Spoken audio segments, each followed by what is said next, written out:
বন্ধুরা, আজকে আপনাদেরকে মেক্সিকোর দুটি মেয়ের গল্প শোনাবো। মেয়ে দুটো আমার ভাগ্নি হয়। তো এই যে মেয়েটাকে দেখছেন, ও বিয়ে করেছিল প্রেম করে একটা ছেলের সঙ্গে। 6 মাসের ভিতরে ছেলে ধরা পড়ে অন্য আরেকটা মেয়ের সঙ্গে, যার ফলে ওর পাছায় লাথি মেরে সে চলে এসেছে।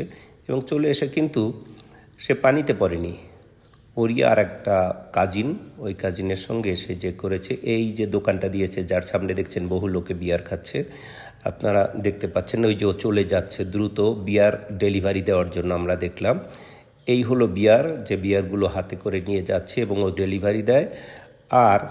আর একটা মেয়েকে এখনই দেখাচ্ছি, ওদের দোকানটা দেখুন কি সুন্দর করে সাজিয়ে রেখেছে দোকানটা, শুধু বিয়ারই না অন্যান্য পানি। এই হলো সেই মেয়ে যে নাকি ঠিকমতো ছেলে পায়নি বলে বিয়ে করেনি এবং বিয়ে করবে না বলে সে পণ করেছে, কারণ ওর মন মতো ছেলে, সৎ ছেলে পাওয়া যায় না।